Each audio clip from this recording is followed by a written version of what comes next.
ہمارے نا بچے بہت زیادہ آسانی مانگتے ہیں۔ اقبال نے کہا لہو مجھ کو رلاتی ہے جوانوں کی تن آسانی۔ جب میں جوانوں کا مزاج دیکھتا ہوں نا کہ اتنے آرام پسند ہو گئے ہیں تو پھر میری آنکھوں سے لہو بہتا ہے۔ لہو مجھ کو رلاتی ہے جوانوں کی تن آسانی۔ ان کا وجود اتنا آسانی کا ماحول لینا چاہتا ہے، ذرا سی بھی کوئی تکلیف آپ دیکھ لیں، لائٹ بند ہو جائے تو مصیبت کھڑی ہو جاتی۔ کسی جگہ چند منٹ کے لیے، آدھے گھنٹے کے لیے ٹریفک بند ہو جائے تو مثلاً کیا ہو جائے گا، لیکن یہ کہ طبیعتوں میں تلخی، اور جب وہ گاڑیاں آہستہ آہستہ چلتی ہیں تو ایک دوسرے سے آگے بڑھنے کی وہ شدت، وہ ہمارے مزاج میں ایک دوسرے کے بارے میں دل میں بڑے بڑے جملے، کیوں؟ اس لیے کہ ہماری طبیعت آسانی پسند ہے، ذرا سی بھی کوئی رکاوٹ ہم نہیں برداشت کرتے، تھوڑی دیر کے لیے ٹھہرنا پڑ جائے ہمارے لیے بڑا مشکل کام ہے۔ آپ ہمیں ہماری مرضی کے خلاف کوئی بات کر دیں تو ہمیں بگڑا ہوا سمجھیں، ہماری طبیعت میں وہ آسانی ہے۔ یہ آسانیاں انسان کو پھر بڑے بڑے کام نہیں کرنے دیتی، پھر انسان کمزور پڑ جاتا ہے، پھر وہ کوئی کسی انقلابی تحریک کا کبھی حصہ نہیں بن سکتا۔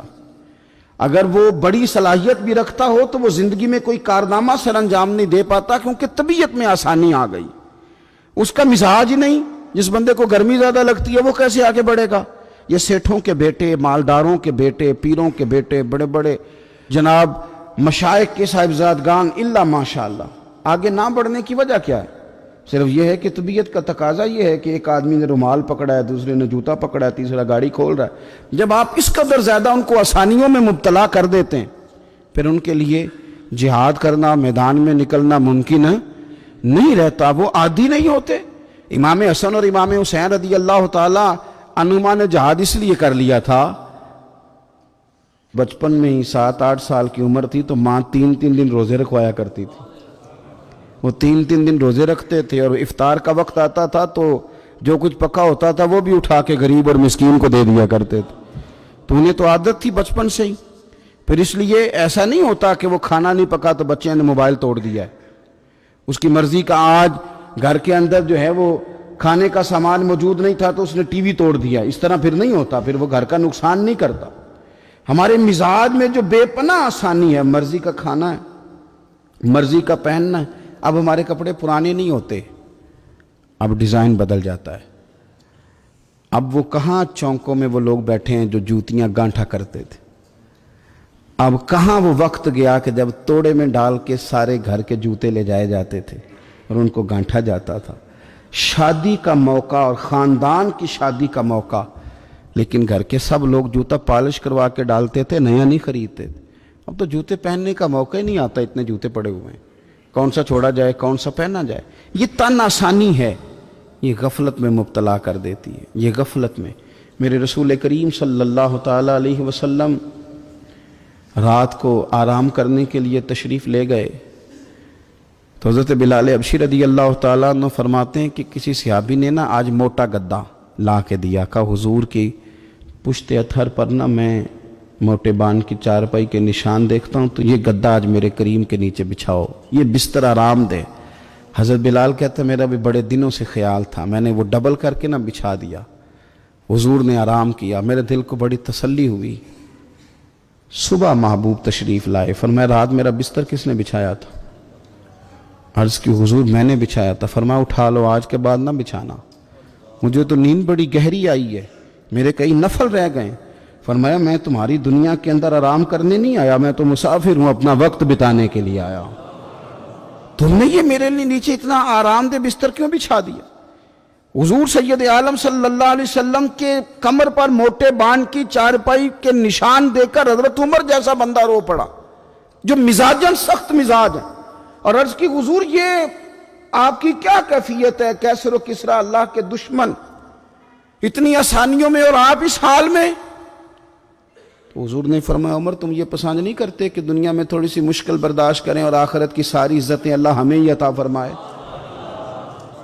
فرمایا میں کچھ تمہاری دنیا سے کچھ حاصل کرنے نہیں آیا۔ میرے عزیز یہ نہ تن آسانی سے تھوڑا بچیں۔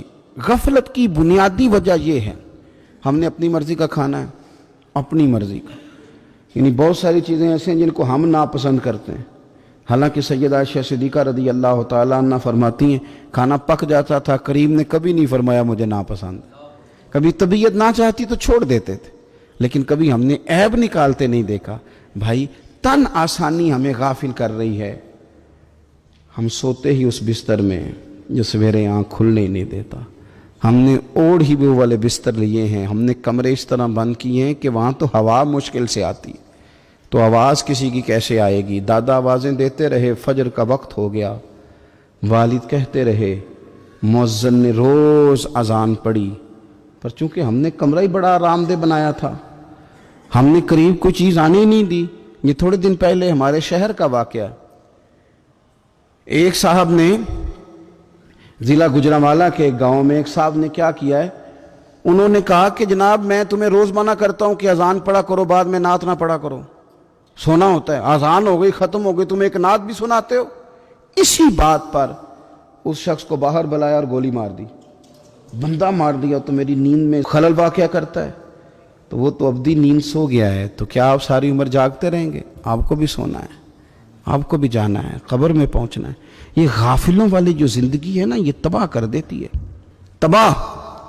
اور بہت سارے لوگ ایسے ہیں پھر ان پر پکی مہریں لگ جاتی ہیں، پھر وہ جاگنا بھی چاہے تو آنکھ نہیں کھلتی، پھر اٹھنا بھی چاہیں تو بیداری نہیں ہوتی، اس لیے کہ سوتے کو جگانا آسان ہوتا ہے، جاگتے کو جگانا بڑا مشکل کام۔ حضرت ابو بکر صدیق رضی اللہ تعالیٰ عنہ امیر المومنین ہیں، آپ نے کبھی آسانیاں دیکھی ہیں؟ گورنر کے گھر میں، وزیر اعلیٰ کے گھر میں، وزیروں کے گھروں میں کیا نظام ہے، کیا جناب دنیا ہی الگ ہے۔ کبھی سیٹھوں نوابوں کے ہاں آپ دیکھیں کس طرح کا جناب ان کا رہن سہن ہے، بالکل دنیا ہی اور ہے۔ حضرت ابوبکر صدیق امیر المومنین ہیں، پیاس لگی تو پانی مانگا، لوگوں نے شہد ملا کے پانی پیش کیا، پانی منہ کے قریب گیا تو جناب صدیق اکبر کے بغیر کسی اختیار کے چھم چھم آنسو بہے، اتنا روئے کہ لوگ کہتے ہمیں پتہ کوئی نہیں تھا بات کیا ہے، پر ابو بکر کا رونا دیکھ کے ہمارا بھی رونا نکل گیا، پتہ نہیں تھا ہوا کیا ہے، کس وجہ سے رو رہے ہیں یہ نہیں پتا تھا، ان کو روتے دیکھا تو ہم بھی رو پڑے۔ دیر تک وہ آہیں لیتے رہے، سسکیاں بھرتے رہے، آنسو بہاتے رہے، تڑپتے رہے، لوٹ پوٹ ہوتے رہے، عجیب کیفیت ہم نے دیکھی۔ بڑی دیر کے بعد وہ سنبھلے، عرض کی امیر المومنین ہمیں بھی بتلائیے، اتنے آنسو۔ جناب صدیق اکبر رضی اللہ تعالیٰ عنہ فرمانے لگے، میں ایک دن حضور کی بارگاہ میں حاضر تھا، تو نبی کریم علیہ السلام کسی چیز کو فرما رہے تھے، ہٹ جا مجھ سے دور ہو جا، مجھ سے دور ہو جا، مجھ سے دور ہو جا، تو فرماتے ہیں میں نے بعد میں عرض کی حضور آپ کس چیز کو ہٹا رہے تھے؟ تو حضور فرمانے لگے میرے پاس دنیا آئی تھی، تو میں نے اسے کہا تو مجھ سے دور ہو جا، میرے قریب نہ، دور ہو جا۔ تو حضور فرماتے ہیں وہ مجھ سے چلی گئی، پر جاتی دفعہ کہہ گئی ہے کہ حضور آپ نے تو مجھے اپنے سے دور کر دیا، پر آپ کے بعد والے مجھ سے بچ نہیں سکیں گے، وہ مجھے قبول کر لیں گے، وہ مجھے بڑی بڑی سیف الماریوں میں جگہ دیں گے، وہ تجوریوں میں بھر لیں گے، وہ مجھے رکھ لیں گے، پسند کر لیں گے۔ حضور نے فرمایا تو ہٹ جا۔ حضرت صدیق اکبر فرمانے لگے میں پانی مانگتا ہوں، مجھے شہد دیتے ہو، مجھے دنیا دار نہ کر دینا، مجھے اس آسانی میں مبتلا نہ کر دینا، مجھے ڈر لگتا ہے ان لوگوں میں نہ ہو جاؤں جن پر دنیا پھیلا دی گئی، پھر وہ اللہ کے ذکر سے غافل ہو گئے۔ بھائی کتنے دکھ کی بات ہے کہ کچھ لوگوں نے پچھلے رمضان شریف کو قرآن مجید کھولا تھا، یعنی ایک مہینے میں بھی ایک قرآن شریف ہم ختم نہیں کر پاتے۔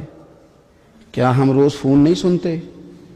کیا ہمارے پاس جو SMS آتے ہیں ان کے جواب نہیں دیتے؟ کیا ہم اپنی مرضی سے اپنی طبیعت کے مطابق نیند پوری نہیں کرتے؟ کیا ہفتے میں 1-2 دفعہ ہم باہر سے جا کے کھانا کھانے کا پلان نہیں کرتے؟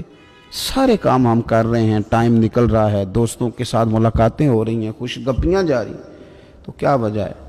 قرآن پاک ہمارا مہینے میں 1 دفعہ ختم کیوں نہیں ہوتا؟ درود پاک کی مجالس ہم قائم کیوں نہیں کرتے؟ ہم کیوں نہیں اپنے آپ کو تھوڑا سا وقت دیتے؟ کیوں نہیں ہم اپنی روحانی زندگی کو آباد کرنے کے لیے تھوڑا سا آگے بڑھتے؟ کیوں نہیں وظائف پابندی سے پڑھتے؟ کیوں فجر سے تھوڑا پہلے ہماری آنکھ نہیں کھلتی؟ غافلوں والی زندگی نہ گزارے، ورنہ یاد رکھیں ہماری آنکھ اس وقت کھلتی ہے جب آنکھ بند ہونے کا وقت آ جاتا ہے۔ اس وقت آنکھ کھولیں گے تو اس کا فائدہ کوئی نہیں ہوگا۔ اب وقت ہے، اب وقت ہے، اپنے آپ کو ذہنی طور پر تیار کریں، اپنے دل سے روز کلام کریں۔ جس طرح اپنے پیسوں کا روز حساب کرتے ہیں تو اپنے دینی معاملات کا بھی حساب کریں کہ کہاں کتنی چیزیں ایسی ہیں جو میں نے بلا وجہ چھوڑ دیں۔ غافلوں والا وقت نہ گزاریں۔ ایک لمحہ جو زندگی میں غفلت میں گزرتا ہے نا، غفلت میں، وہ بڑا خوفناک ہو جاتا ہے۔ اور یہ بھی یاد رکھنا، لمحے غافل ہوتے ہیں پر صدیوں کو سزا بھگتنی پڑتی ہے۔ لمحوں نے خطا کی تھی، صدیوں نے سزا پائی۔ کئی دفعہ ایک لمحے کے لیے بندہ غافل ہوتا ہے، اور حضرت شیخ باہو نے تو کہا تھا کہ جو دم غافل سو دم کافر۔ سانو تے مرشد ہو پڑھایا، ہمیں تو ہمارے بڑوں نے یہ بتایا کہ غافل نہ ہونا، جو غافل ہوتے ہیں وہ ایک دن کافر ہو جاتے ہیں۔ اپنے آپ کو تھوڑا سا لگائیں، تھوڑی سی ہمت کریں۔ اسلام تو ہمیں تازہ ہی بڑا کرتا ہے، کہتا ہے تیری آنکھ کھلی گا نا تو ذرا وضو تو کر اٹھ کے، کیوں؟ تاکہ تیری غفلت ختم ہو۔ فجر کی نماز پڑھی تھی، ناشتہ کیا تھا، کام کار پہ گئے تھے، بس لگا تھا کام سے دل لگنے تو زور کی اذان ہو گئی، کہا تو واپس آ جا، غافل نہ ہو جانا، آ جا تھوڑی نماز پڑھ جا۔ تو پھر یہ آیا تھا، نماز اس نے پڑھی تھی، اب یہ واپس گیا تھا تو شام ہونے لگی تھی۔ شام ہوتے ذرا بندے کا وجود تھکنے لگتا ہے، تو طبیعت اس کی تھکنے لگی تو اسے کہا نہیں کہیں تجھے تیرا وجود ذہن غافل نہ کر دے، آ جا عصر بھی پڑھ جا کے۔ تو یہ واپس گیا تھا کہ وہ پھر غلبہ ہونے لگا تھا اس پر، تو اسے کہا کہ نہیں، دن جا رہا ہے، رات آ رہی ہے، اس کے بیچ بھی نماز پڑھ تاکہ دن رات تیری عبادت کے گواہ ہو جائیں، آ جا۔ پھر یہ سونے لگا تو اسے کہا ایسے ہی نہ سو جانا، تو عشاء پڑھ کے سو، کیا ملے گا؟ تو مدینے والے محبوب فرماتے ہیں عشاء جماعت کے ساتھ پڑھ، فجر اٹھ کے جماعت کے ساتھ پڑھنا، رب ساری رات عبادت کرنے کا ثواب عطا کر دے، ساری رات عبادت کا ثواب دے دے۔